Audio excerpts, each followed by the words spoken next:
Paper Lantern writer Edie Cay here. We are going to be talking to Rhys Bowen today for our afternoon tea light. We had a bit of a snafu last week, but that's okay. We are back. We are better. We are great. So we are going to talk books and mysteries and long, big careers. It's going to be fantastic. I can't wait. So to introduce this very long and storied career here, I am going to just read you the long bio because if I read you the short bio, it's going to leave out too much. So here we go. Rhys Bowen is the New York Times best-selling author of 2 historical mystery series, as well as the #1 Kindle bestseller In Farley Field and the international bestsellers The Venice Sketchbook, The Victory Garden, Above the Bit, and The Tuscan Child. So not bad to start.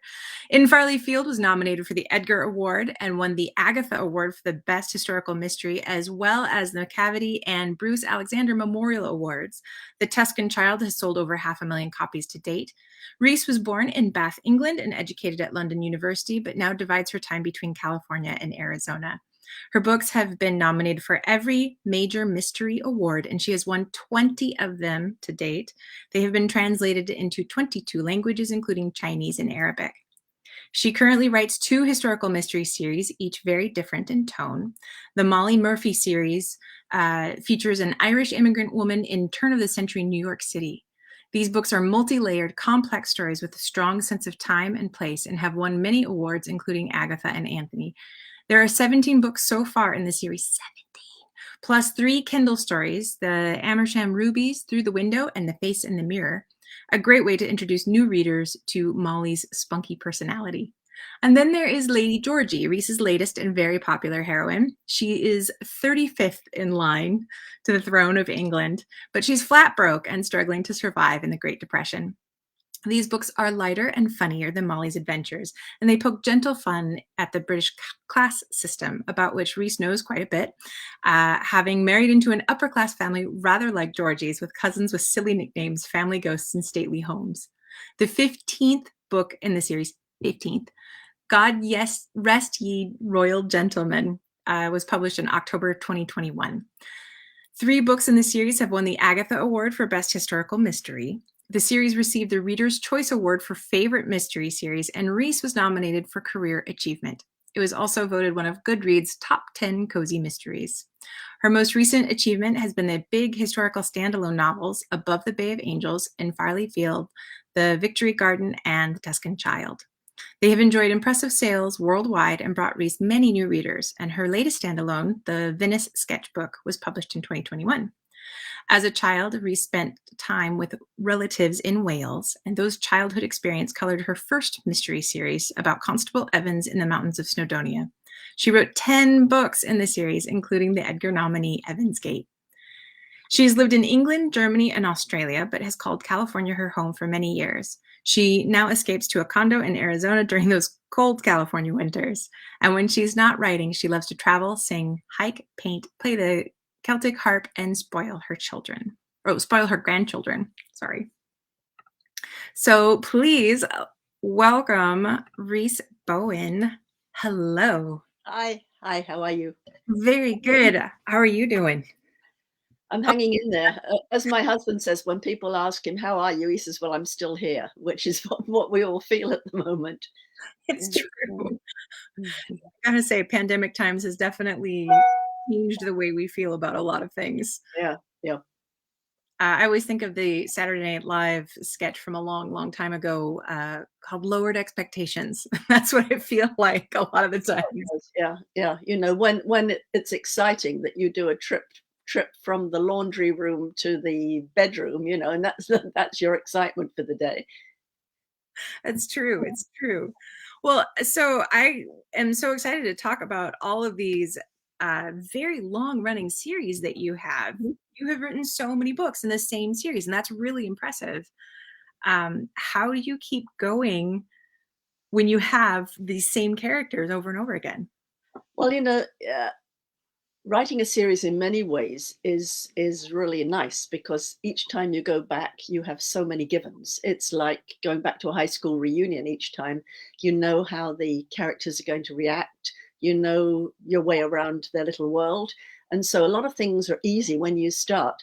The difficult thing is making every book new and fresh and different. You know, how many of us have read series where every single book is really a rehash of the one before, and you think, oh yeah, well this time she's going to be murdered in the donut shop because it was the cupcake shop last time. You know, so I've tried to make. I told myself if I ever sat down with one of these series and I thought, oh God, I've got to write another Molly book, I would stop. Well, the interesting thing with Molly, which is my longest running series, is that my daughter has now come on board and is writing them with me. That was a big surprise. I'd put the series on hold because I was doing one of the Georgie books, one of the Royal Spinist books, and a big standalone each year. And you can imagine that's quite enough work to do in one year. So I put Molly on hold, and my daughter came to me last year and she said, no, 2 years ago now, and said, I think I would like to write the Molly books with you. And I hesitated and I said, okay, well, we'll give it a try because, you know, it's family and you don't want to say after a try, oh God, this isn't working. And then, so we started and I thought I was going to be doing a lot of hand holding to start with. But she was brilliant. She came up with the ideas. She'd just say, well, I can see the party scene in my head, so I'm just going to take that and write it. And, you know, so really it was me following her rather than her following me. And we've just finished the second one together, and I think it's really good. The first one comes out on March the 1st and is called Wild Irish Rose. And it's really everything you love about Molly in one book, because we'd left her for 4 years. So this is to remind the fans why they liked Molly so much. So it's a real treat to be writing with her. That the Royal Spinist books, they are my therapy because they're funny, they're silly, they're light. I've got characters like, you know, the Prince of Wales and Mrs. Simpson and the royal family and all sorts of Noel Coward, all sorts of fun people come across the pages. And Georgie has the worst maid in the world. So I can sit at the computer and I can chuckle and I can say, call out to my husband, hey, listen to what Queenie just said. So, you know, it's really, I look forward to doing one of those each time because I won't say they write themselves. Obviously, there's quite a lot of hard work sitting there and writing them, but they're a little treat to go back each time and think, well, where would I like to send Georgie to next? Oh, how about we send her to Paris? We haven't been there yet. So the one I've just finished now, or just finished the first draft of now, is going to be called Peril in Paris and has to do with a fashion show at Chanel. Now, what could go wrong with that? Well, that does sound very delightful. I'm really curious about how the process changed for you from writing by yourself for so long to writing with someone. I mean, you said that you followed her lead, so she came up with the ideas, but were you the one who was like, we need to have an outline, I need to know where we're going, or? No, we didn't have an outline. I've never worked with an outline. I mean, I have like a broad story overview, I think, of where I'd like the story maybe to go, who's going to get murdered. But I've never outlined because I figured if I had an outline, I'd have to stick to it. And then, you know what happens when you're writing, a character says something you haven't expected and you went, oh, well, I didn't know that about you. And then you're going in a different direction. So I like to be open to that sort of thing. So Claire and I talked through, she came up with the original story for Wild Irish Rose, and she said, I think because people haven't read Molly for 4 years, we need to remind people. So let's do another murder on Ellis Island, which is how Molly Murphy got started back in 2001. Oh. So we had Molly and her friends doing a charitable delivery of warm clothes to Ellis Island in the middle of a bitter winter. And while they're there, a character is seen who it looks very like Molly. And then at the end of that day, we find that someone has been murdered and the chief suspect is this person who looks just like Molly. So we've taken the reader back to the very first book in the series. That was Claire's idea. And then what we've done is we've talked through what we want to do next. And then literally she said, well, you know, you really know that so-and-so, so why don't you take the theater scene? And then I'll go ahead and do this. So, and then we read each other's scenes and we come back and say, I don't think she would have said this, or um, this is a bit slow, we need to move this along a bit. But on the whole, we've changed very little in each other's scenes. You know, the more comfortable we get it with each other, the more we just take each other's scenes. And I have to tell you, quite frankly, when I read through the book, I can't tell you which scenes I wrote and which scenes Claire wrote. So I think Wow. she's done brilliantly. What she did before she started to write was to read through the whole series. Um, and I have to tell you, this daughter of mine, she is the consummate reader. She reads so quickly that nobody has ever read quicker than her. I know I was given several years ago, I was given an advance copy of the Da Vinci Code, very hush hush, like this is going to be the next big thing. And it was. So I gave it to Claire, and that later that afternoon she said, yes, it wasn't bad. I said, you can't have finished it already. Oh yes, I finished it, she said. It was like three hours later, you know. So she read through the whole series. So she really got, you know, it's first person, this series. She really got Molly's voice beautifully, and just the whole situation. She got a real feel for it. Wow. Yeah. That sounds like a remarkable partnership, actually. Well, it's going to be good because, you know, really, I can't write 3 books a year, and I don't want to write 3 books a year. So what I'm hoping to do is to do some more with Claire and gradually back off so that Claire takes the series, and it becomes Rhys Bowen's Molly Murphy, written by Claire Boyles. That's my aim. Yeah. So that I can, you know, devote myself to the other things, because 2 books a year is really pushing it a lot. 3 books a year is a bit crazy. I need some time to breathe. Yeah. Well, I'm gonna just pop up the ones just from basically this last year. So Oh, we yes, right, yeah. Yeah, the Venice Sketchbook and God Rest You Royal Gentleman, and then Wild Irish Rose. Comes out, yeah, this March 1st. Yeah, so that's Yeah. yeah, good. But that's quite a bit, because you have the Venice Sketchbook, which is a standalone literary novel. Yeah, which is quite long too. Big novel, you know? Yeah. Yeah. God Rest You Royal Gentleman. So a very different tone, Hmm. very different than a standalone. And then Wild Irish Rose, again, just in your series, like that's Yeah. quite a bit of work. Quite a bit of work, yeah. And I think what keeps me fresh is the fact that they're all so very different. You know, as you say, Venice Sketchbook, big historical literary novel. Um, God Rest Ye Royal Gentleman, a nice Christmas romp. And then Wild Irish Rose, fairly serious historical mystery. So yeah, very, very different. Yeah. Well, I did read the Venice Sketchbook. I really enjoyed it. I also read the Victory Garden, which I also really enjoyed. Oh, thank you. Yeah. I noticed there were a couple of very similar elements that you had tucked away in both.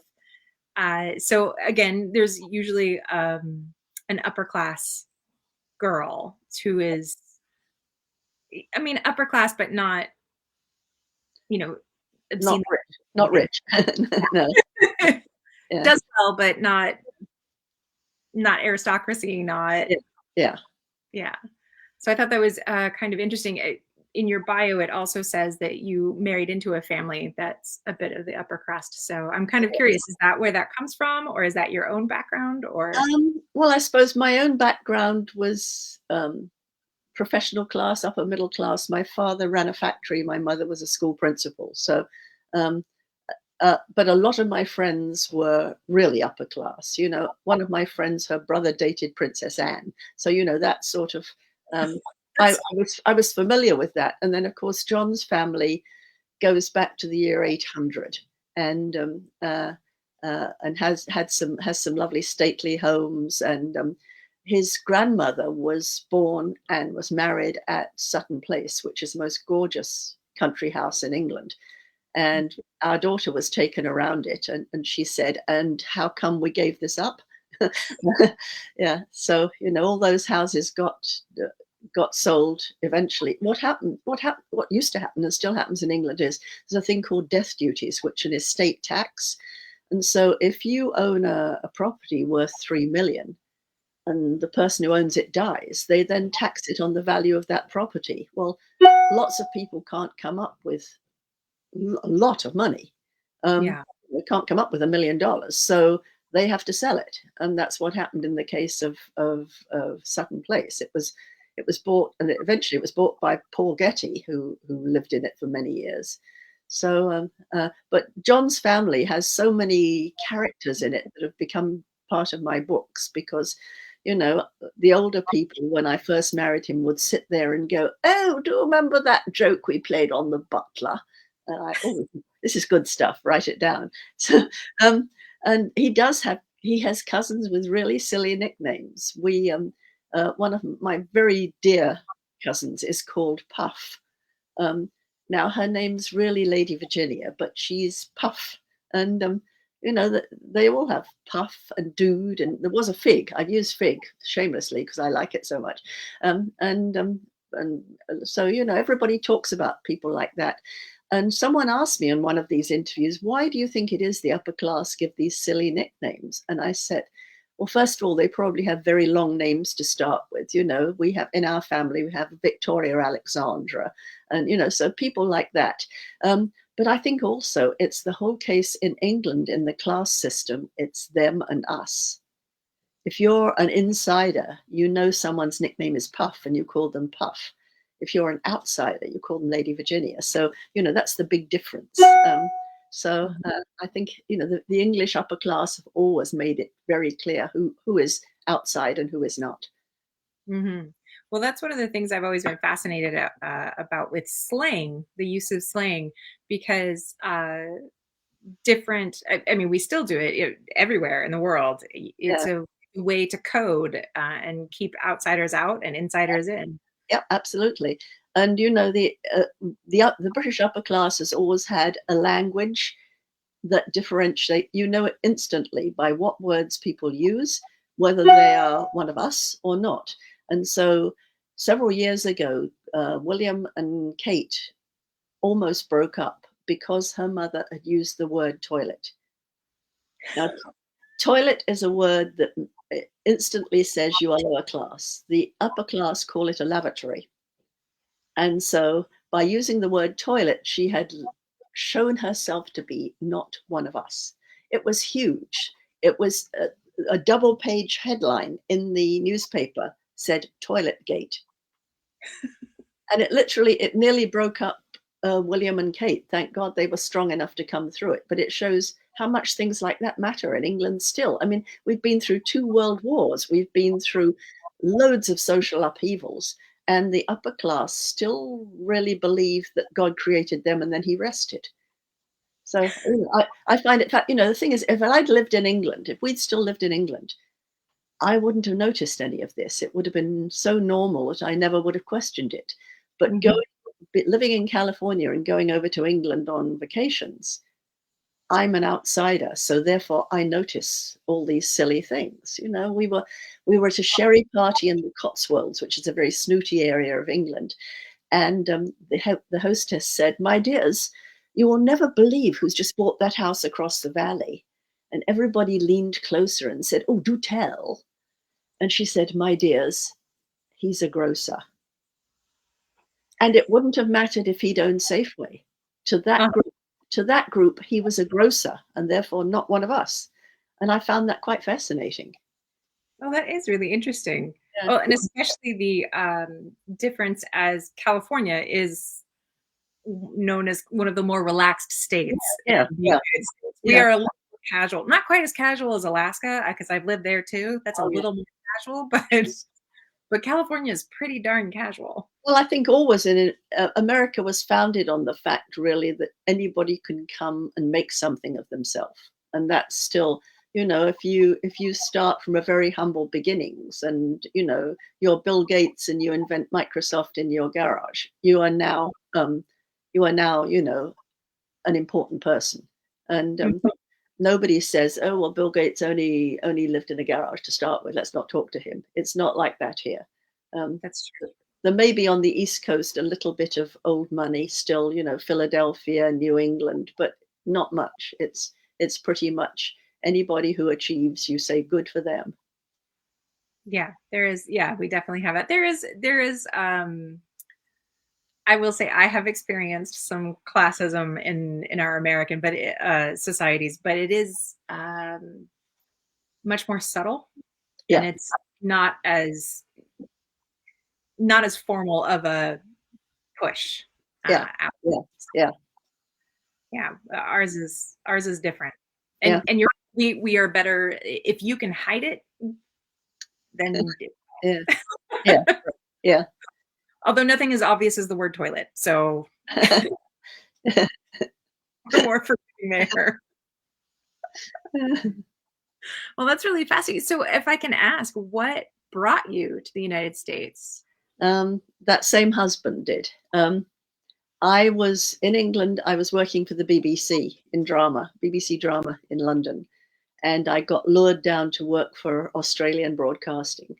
So I was down in Sydney, Australia, and I met my husband, who had been working for Qantas and had decided that Australia was not for him, and he was going. He'd lived in San Francisco before, so he was going to go back to America. So I got the wonderful proposal who said, you know, if you want to marry me, I'm on my way back to America. So um, uh, I followed him. We got married in Sydney actually, and then we took a cruise ship up from Sydney to America as a honeymoon. That was very nice, and we've been That here sounds, ever since. Yeah. that sounds Yeah, beautiful. yeah, yeah. So are you in Southern California or Northern California No, right now? we're in Marin County, north of San Francisco. I'm in the foothills, so I'm actually not far from you. Oh, where are you? I'm near Yosemite. Oh, very lovely. Yeah. I've Yeah. driven past you many times, actually, on the way to Yosemite. No, so we live here, and then in the winters, because it does rain quite a lot in Marin County, because we've got some mountains that draw in the rain. We go down to Arizona, and we've got a house in Phoenix where we go down to in the winter. Normally, we would be there at this time, but their COVID surge is really alarming. So we're letting that die down first before we go. Yeah, that makes sense. Yeah, we're definitely experiencing a surge right now. Yeah, Well, yeah, everywhere. I mean, Marin County is probably one of the best places in the United States. The whole county is 90% vaccinated, wow. and yet we're still showing 300 or 400 cases a day, which is amazing. Yeah, So yeah, we do not have that vaccination rate, so things are yeah. rough up here. But Well, neither does Arizona. That's one of the reasons we're holding off for a bit, because I think they're only 44% vaccinated in Arizona, and they've been acting as if there's no pandemic for the last 2 years. You know, no masks. My daughter teaches there, and the governor has said they're not allowed to have a mask mandate. They're not allowed to ask kids if they're positive. They're not allowed to put people who've come in contact with positives at the back of the classroom. So you know, it's pretty scary. that is, yeah. Yeah. I didn't realize it was like that there. Wow. Yeah. Yeah. Okay. Well, sorry, I don't want to derail us and talk about COVID because I could talk about COVID. Let's go. Let's go. Moving right along. Moving right along. Yeah. So one of the other things I wanted to ask you about with the similarities that I spotted Yes. between Victory Garden and uh, the Venice Venice. Sketch. Yeah. Yes, sorry, my mind was whirring, and my gear slipped. There's also I'm a romance writer, a historical romance writer, so I always think in tropes. So I see these different tropes that Yeah. because I think it's interesting, Yeah. and I also noticed you have the secret baby trope, which is a very popular trope. Yeah. Yes. Yeah. Yeah. It's interesting because you've picked the Victory Garden and the Venice Sketchbook, which really do have an awful lot in common. You have a young woman who starts off expecting life to be fair and exciting and everything that her parents experienced. And then she has bit by bit everything taken away from her, and then finds herself pregnant. And how does she handle it? And in both cases, I think, you know, we see a strong woman coming through against all odds, really. Although the Venice Sketchbook, I mean, her life is probably about as harrowing as you could ever get. Yeah, the I don't want to give too No, much no, spoilers here, no. but it's Yeah, to be stuck in Venice during World War II as an enemy alien is, and then the arrival of the Germans, uh, uh, you know, really is about as dangerous as you could get. yeah. Yeah, no, I really really enjoyed the Venice sketchbook. I thought that I mean I enjoyed the Victory Garden as well, but I really enjoyed Venice. I love writing about Venice. Venice is one of my favorite places, and so you know, uh, during the pandemic, to be finishing up that book and to remember everything that I love about Venice was nice. Well, you could tell how much you loved it because I gotta say, I've been to Italy many times. I have never been to Venice. Oh, I actually generally go to northern Italy to go hiking in the mountains. yeah, yeah. But you made me want to go to Venice. Oh, You made me really want to go. Venice. Yeah. It's one of those places I have been. I tell you, I went to Venice as a child. Um, my parents rented a little villa just outside Venice, and we'd drive in every day. And they'd park at the parking garage, and they'd give my brother and me some money and say, "See you at 5 o'clock." And we would wander and explore and go swimming and know where the best gelato was. And so I was very familiar with Venice. And then I took my oldest daughter, the one who writes with me now, when she graduated from high school, I took her all around Europe. And we were in Venice, and I hadn't been probably for 30 years. And I would say to her, "Oh, if we go through this little archway and down this little passageway, I bet we find, yes, we do." And she'd be going, "You can't go through someone's backyard." And I go, "Yes, you can." And so it all came back. So it was, and every time, I've been many times since, every time I go, we get on a water taxi from the station. And as we come out to the Grand Canal, I go, "Oh, it's like, it's still magical. It's absolutely, those buildings just seem to float above the water. And it just takes my breath away. So I love Mhm. writing about it. So is that one of those places that when you get there, it feels a bit like home to you? It doesn't feel like home. It feels like that sort of magic dream place that you always long to go back to. Um, I know my way very well. Venice is one of those places you can never get there from here. There's no direct routes. You have to go over this little bridge, through this square, around behind this mill. And so I know my way. I can take you very quickly from the Rialto to St. Mark's or wherever, because I know my way, and I know, hopefully, where all the good restaurants still are. But I won't say it feels like home, but it just feels wonderful. Like, oh, this is it. Um, I've had several experiences like that in my life. When I'm half Welsh, and when I was about 8, I was taken to Wales for the first time, and I remember opening the bedroom curtains the first morning and looking out and seeing a mountain. And I literally, I looked at it and I thought, yes, this is it. This is the place I'm supposed to be. And it's amazing to have that reaction as a child, but and I've had it to several places since, and Venice is one of them. Mhm.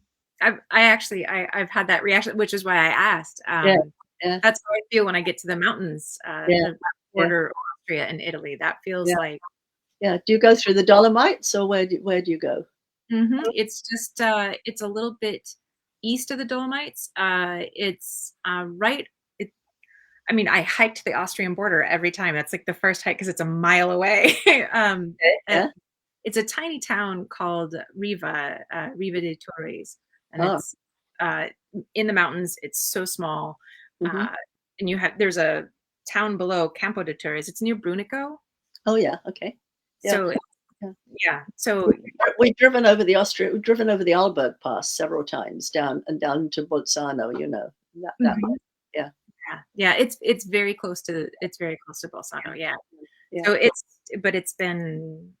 that's just feels like home. You got the cows with the big bells on their necks yeah. and Oh, I love that. I love that in Switzerland too. It's just, oh, yeah, yeah, it's South Tyrol, so it's not really Italian and it's not yeah, really Austrian. It's their yeah, own little yeah, thing. yeah. Yeah.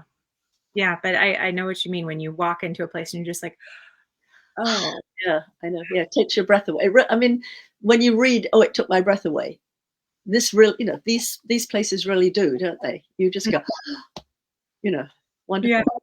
yeah. So Oh, I'm curious also with your insider information here about being half Welsh. And did you ever learn the language? Because to me, I look at the language and I'm like, oh, mm, ydw i'n siarad Cymraeg tipyn bach? Yeah, I speak, I understand reasonably well because I had older relatives who spoke to me in Welsh. They just automatically would say, "It's time for dinner. Go and wash your hands." And So I understand all the sort of things you say to children in Welsh. When I watch Welsh TV and like listen to the news, the vocabulary is completely beyond me. But I can be in Wales and say, what time's the bus go, and is it going to rain tomorrow? All those sort of things I can say. But it's a horribly hard language. When I was writing Constable Evans, I decided I would learn it properly. Um, and I started to. And the first, I had a book with the tapes, and the first like half of the book was, oh, I know this, oh, I know this, oh, I know this. And suddenly we got to there are rules on how words mutate, and they change the first letter of the word based on their position in the sentence, or whether it's a preposition or something. And I thought, oh, this is all getting rather complicated now. So I never went past that. But what I'd like to do, I've always wanted to, is to go to Wales, and they have several residential courses, like a 6-week residential course in the language. I'd love to do that. Um, because in Wales, once Wales became its own sort of um, its separate country, it got an assembly, and so it really was self-governing for the first time in many hundreds of years. Welsh became compulsory. Every kid in school has to take Welsh till the age of 11, and you can take it right up through high school and college. But if you want to work for anything to do with the government, you have to be Welsh speaking. So there were a whole lot of people who were desperately taking these rapid courses so they could speak Welsh. Wow, that's really interesting. Well, it is, because when I was a child in North Wales, the old people, like my great aunt, still spoke it. The young people wouldn't be caught dead speaking Welsh, so it very nearly died out. They used to back in the early days of the 20th century, they used to punish you in school if you were caught speaking Welsh in the schoolyard. They had this big piece of wood and on a big piece of rope called the Welsh knot. And if you were caught speaking Welsh, they would put it around your head. And you had to carry this big piece of wood until you found someone else who was speaking Welsh, and then it could go on to them. So it was a really nasty punishment. It was, not too nice at all. Yeah, that's they would do that at the Indian boarding schools in Yeah, the it's US. very similar. Yeah, yeah. So it was it's an attempt to stamp out a culture, and luckily in Wales it hasn't worked, and there's a huge resurgence of Welsh culture. There's Welsh. There's a Canal Pedwar Ec, which is the channel C3 and C4, and it's all in Welsh. So there's a TV channel you can watch soap operas all day. That's fantastic. See, that's the way to get people is you put it on TV. Right. Yeah. Well, I guess that's fiction too, right? They say that people who read fiction have a better sense of empathy because you Yeah. literally are putting yourself into someone else's shoes Yeah. to read the Yeah. story. Yeah, absolutely. Yeah. I mean, that's why I think some people never read in their lives, because they've never been prepared to take that leap of faith that goes into someone else's life. You put yourself in someone else's body, really. And there are some people who just can't do that. So you're either a fiction lover, or you're, I mean, when you look at the statistics of the number of people who actually read, it's frighteningly low, isn't it? Like only 1 in 6 after college ever picks up a book again. It's quite alarming. I honestly can't I can't imagine. No, no, no. I mean, I haven't picked up a book, for about the last 3.5 hours. That's probably what happens in my life. I was like, well, I tried to sneak in another 5 minutes before we Yeah, got. yeah, right. Yeah, I mean, I do probably the same with you. It's like, oh, well, I've got 20 minutes. Well, just grab it quickly. Yes. Yeah, exactly. I usually have a couple. I always have my Kindle going. I always have a Yeah, paper book just in case. And yeah, yeah. I know. yeah, yeah, it's hard for me to imagine people who just say, I don't know, I just don't feel like reading. Like that's Yeah, yeah, yeah. Oh, like, so many men say, well, I only read nonfiction. Of course, my wife likes fiction. You're like, oh, you're missing out. Sorry. yeah. Well, so that's an interesting question is that I would love to ask you. So a lot of times in our culture, we are guided to read about uh, our own experiences. So as a white woman, I am more likely to read. I'm guided to read stories that feature white women, Mhm. and men are guided to read stories that have the main protagonist is men. Yeah. But I think that, I mean, when I'm still, as a woman, like if I pick up a, Robert Ludlum, and no one's going to be like, oh, you shouldn't be reading that. But if a Mhm. man picks up a book, you know, by Nora Roberts, all of a sudden they'd be like, oh, what are you doing? Yeah. Yeah. True. Yeah. And I wonder if that really does hurt our perspectives by the fact that women are allowed to get into the mind of men, but men are shamed into getting into the mind of women. I don't know about you. I have quite a few male fans. I mean, who actually write to me and say, "Oh, I really like the last book," and if you look at my followers on Facebook, there are quite a few uh, males as well. Um, so I think uh, maybe men start with something like In Farley Field, which is has a male point of view and a female point of view and is really a spy thriller. So, I mean, they start with something like that and they think, oh, this wasn't bad. So then they try The Tuscan Child, which has a male protagonist and a female protagonist, and then they move on. And, so uh, um, I don't Yeah, know. I hope it's going that way. I did have I was very surprised. My stepfather's friends actually read my book. I write about women's boxing, historical women's boxing. Wow. Wow. Interesting. But Yeah. so my second book, The Box from the Blacksmith, it's a professional female boxer and then a male blacksmith. And I was very surprised when I got a picture of one of his friends reading it, he's a Spaniard. He's from Spain. He's a Spaniard. So he's a little more Macho. macho. He said that he was loving it, because there are several fights in it, so I detail the fights and, that. So I was very pleased. And I hope that's the trend. I hope. Yeah, I think I know my husband shies away when I have too much female introspection, when she's on her own examining how she feels about X and Y. He doesn't like that. So, you need to have enough action for men to enjoy a book, I think. So boxing's absolutely spot on. Yeah. Yeah, even though it's the women who are doing the boxing. Yeah. But yeah. But I think it's sad in a way that we have to read and write what we know. If you or I tried to write a book now with a black heroine, I think we will get all sorts of flack, and probably rightly so, because obviously it's a leap to put yourself into uh, a very different experience. But um, I think if I did it, I would do a good job of it because I would talk to black friends. I would try and put myself in an experience where I'd had a similar rejection. So at least I could touch on the edges of it, I think.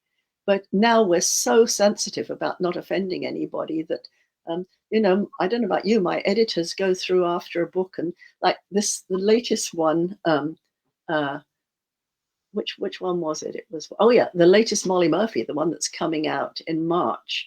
I have Molly is stuck with an awful Italian cook. I mean, this woman just can't cook, and she serves. First of all, Molly's not used to Italian food, and so suddenly you're getting pasta that's absolutely loaded with garlic coming up. It's just okay. What is this? So my editor said to me, "Oh, we have to make sure that the reader knows that it's not Italian food that's bad. It's just this cook is a very bad cook because we don't want to we don't want Italian readers. So you have to be really careful now you don't offend anybody. Whereas in the past, people were not so careful about what they said about other races, other ethnic groups, etc." Well, so I did, in The Box from the Blacksmith, I did write a black male hero. Uh-huh. Um, and I had written it, I had started writing it many years ago, and it was a big struggle for me. And I had been following Black activists for a long time on social media, and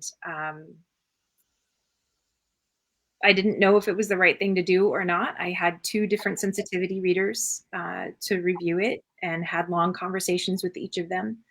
And uh, it was still a really hard decision to go ahead and put it out there. But I did, because in the end, I felt like it wasn't just his story, it was also um, the woman's story. And because they were intertwined, I felt like that was a that was okay. Um, Maybe not the best, but it was okay. And it took a lot of work. And I read histories written by Black historians to make sure that I got a perspective that was more accurate. Mm-hmm. And I did find that when I read that same time period history written by a white historian, they would gloss over things. And then when you would read it from a perspective of a Black historian, then all of a sudden they were like, oh, yeah, the South Seas bubble. Let me Yeah. tell you about what the South Seas bubble was really about. Yeah. Yeah. Yeah. Interesting. Yeah. Did you get any flack from readers saying, how dare you have a Black character when you're white? Not yet. Not yet. Um, it's I go pretty in depth in my author's note too to write about my feelings about it and the research that I did and the ways that I Yeah. discuss Yeah. it. Yeah, I had one of my Royal Finest books took place in Kenya. She goes on her honeymoon to Kenya, which of course then is a British colony. And I had the British immigrants there, the British colonials there. They treat the local people as if they're children. Um, and they have no feeling for their culture at all. The fact that all of their house servants are male, and they dress them in these white suits and they make them wear gloves. And the fact that in the Kikuyu culture, which is where most of these servants come from, because the Maasai would never do it, in the Kikuyu culture, no man would ever do housework. That's a complete insult to him, that he would do any work inside the house.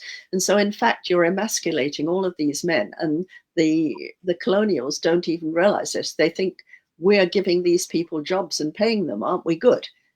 Not realizing how they're stepping on local pride, which eventually led to the Mau Mau uprising when the Kikuyu said, we've had enough of this. So, it's, I was asked to write a big author's note about that, saying, I know you will be offended by the way that the white people treat the local inhabitants. Um, and, I did write that, and I do understand it. Mm-hmm. Well, and it's hard though, right? Because you want to, you're coming at it from the perspective of over here, but your characters are over Yeah. there. And so you're Yeah. having to dance a line. Yeah. I mean, you have to be true to the time and place. That's the thing. And in the early Molly Murphy books, I got so many people writing to me saying, I can't believe how rude you were about Italians, about Jews, and I would write back and say, no, I was not rude. A woman who lived in 1903 was rude. Yeah. But and that's the hard part, right? Too, is it's not always a monolithic. Because I've experienced that too, where I've had people say, "Oh, well, you write some pretty modern women for the Regency period." Mm-hmm.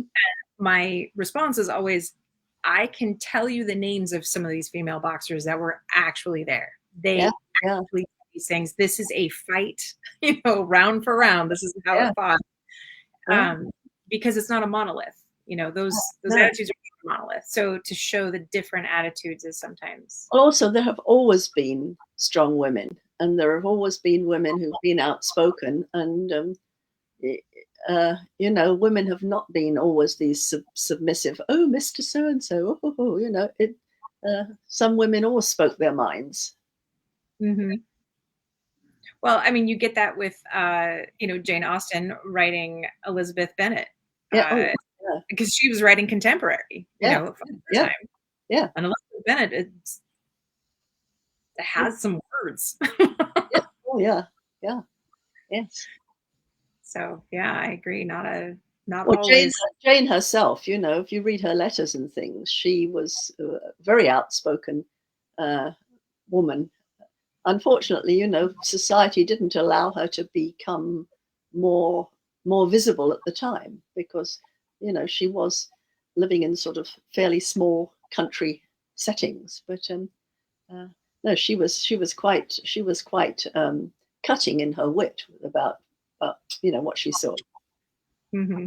Yeah, yeah, I agree. Her letters to her sister are always fantastic to read. Yeah. Well, I want to kind of jump back here a little bit and I just have this graphic up just to show people the range of your series, so that you have the Molly Murphy series that started in 2001, the Royal Spinus series that started in 2007, and then of course your standalone historicals. So I didn't come across an actual number, so I'm curious if you know exactly how many books you've written. I believe we're up to I believe we're up to 48 maybe. Well, as we think, 18 and 10 is 28, 38, 43 and 5. Yeah, 48. Yeah. So Not by the end of this not too year, shabby. we'll celebrate 50, which will be pretty good. That's pretty good. Yeah. So what made you start writing series? So you started with the Evan Evans series, is that right? Yes. I've been a writer all my life. My mother will tell you I wrote my first poem when I was 4. So I have been a writer all my life, writing plays at the BBC. I then came to America where there was nothing like the BBC, and I wrote children's books. I wrote YA books, and finally, it occurred to me one day, why was I not writing what I like to read? And I've always been a huge mystery fan. I grew up on Agatha Christie and Dorothy Sayers and all of those. And I think what really tipped the thing for me was discovering Tony Hillerman. Um, I found Tony Hillerman and I suddenly realized that here was someone who not only had an interesting mystery, but he took me somewhere. He took me to a place and into a culture that I knew nothing about. And it really blew me away. And I thought, oh, I want to do this. I want to write mysteries that take someone to a time and place. So I was thinking where I might like to set one. And then I was telling a friend about my childhood experiences in Wales. And, every summer my Aunt Gladys would take me to stay in this little village in Wales where uh, I just took it all for granted as a child, but there were lots of really quirky, fun things. The Welsh don't have many surnames. Most surnames mean son of. Evans is son of Evan, Jones is son of John, Davis is son of David. Um, and so you could have one little village where you could have 10 people all called Evans. And so they give each other nicknames to differentiate. So in my Constable Evans books, I have Evans the meat, who's the butcher, and Evans the milk, who's the dairyman, and Evans the post, who's the mailman. And there've been some really funny ones of these. There was one town where they had a travel agent called Evans There and Back, and they also had an undertaker called Evans One Way. So so and I was telling my friend about all these silly quirks of, and she said, "This is really good stuff. Have you put any of this in a book?" And I thought, oh, I do know this place. I know how the people talk. I know what it's like when it rains and the little ribbons of water run down the mountains. My aunt was a very keen hiker. I'd been taken up Mount Snowdon by every single route. So, it became obvious to me that I wanted to write it. And so I made Constable Evans, I made him a policeman because I didn't want to have that convention of an amateur having to find out from someone in the police the background to a crime. Mhm. So I made him. I made him someone who'd been training for detective work down in the city of Swansea, and his father was also a detective, and his father is shot in the line of duty, and Evans really has a crisis in which he wonders whether he wants to be part of the police at all.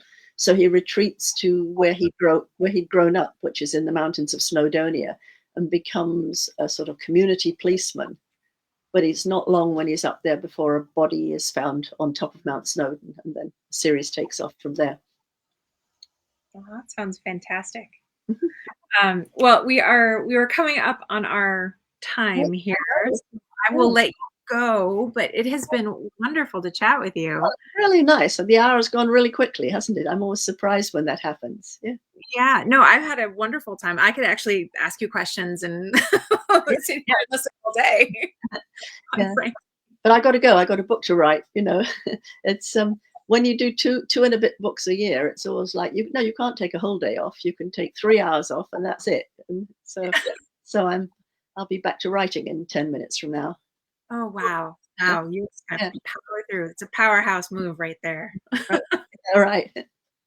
Well, thank you so much. I really appreciate it. Yeah, and I apologize again for that miscue on the time on Sunday.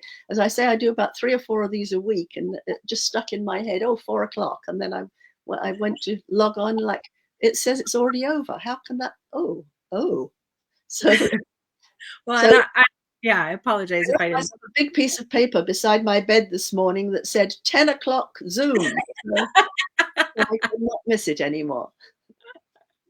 Well, fantastic. Well, thank you so much if you staying on for just a second after I kind of wrap things up here, just to. Oh, absolutely, yeah. All right. Well, thank you so much for being on. Oh, my pleasure. I enjoyed talking, and I'm actually going to check out your female boxer instantly. Thank you. Thank you. All right. So everybody, we have some more awesome tea lights coming up. We have some great events coming up next month. We are going to have a live chat with Libby Grant. You might know her as Libby Hawker or Olivia Hawker. She has a bunch of pen names, a ton of titles. She's only one person. So we'll be talking to her on February 6th at 2 p.m. And then if you can't make the Sundays, then we also have our Wednesday night candle wicks. Those are on Instagram only. You'll find us Instagram live at Paper Lantern Writers. And you can pop on. That is more just us talking about books and having a great time, giving each other recommendations and basically squeeing about what we are hoping to read in 2022.